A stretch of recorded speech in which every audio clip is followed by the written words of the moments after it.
In this video, I'm going to show how to select a single cell with at and I@.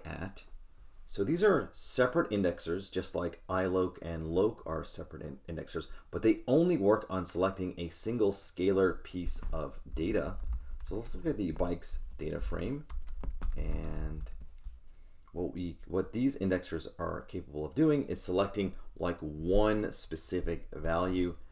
So the at is similar to loc, is analogous to loc, where it selects by label. I@ is analogous to iloc and selects by integer location.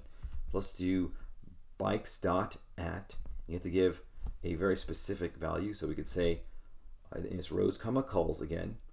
So we can say at index label 2 and at trip duration, and this has to be a string, trip duration, it should give me back 1040, and it does. Now I can do bikes.I@, and let's just say integer location 1. Here the integer location and the labels are the same, and we'll just pick maybe the second column from the end, like that. So 6.9, that is wind speed. Okay, now if you try to do multiple here, say 1, 2, 3, you'll get met with an error. And yeah, I@ based indexing can only have integer indexers, so it cannot do multiple. This is specifically for 1. Now you might be wondering, why do we even need to do this? And I can just copy and paste here. The loc indexer is able to do this just the same, and iloc is able to do this also the same.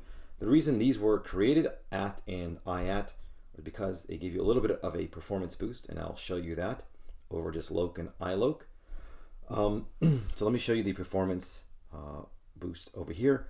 But before that, if you really want a performance boost, and the reason I don't use these is because if I wanted a very high performance boost, if I'm going to run a lot of single cell lookups, I'm going to probably put my data into a NumPy array using the values attribute, and then do lookups from there. So that's what I'm going to do here. I'm going to show that precisely. So here I've converted my data frame into a NumPy array. So I've brought it down into NumPy. And then I'm going to select the same value using 3 different methods. One is with this NumPy array. So it'll be just the 30th row from the bottom, and then the 5th row integer location wise.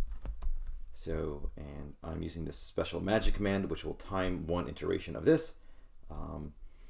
So there's that time, and it actually does output the value so you can see for yourself. Here's I@. This is supposed to be faster or faster than iloc, and here's iloc. So if you have look at the wall time over here, we can see that it is far superior, 7.87 versus 129 microseconds.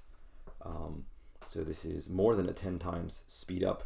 And although I@ is faster than iloc by a factor of 2, it is still much, much slower than just using NumPy directly. So if you really want speed ups, if you're doing some sort of lookup in some application a lot, then you'll use NumPy. Now I would only dip down into NumPy if I was doing multiple lookups very frequently. If it's just a few, then I would just stay in pandas and use iloc or loc.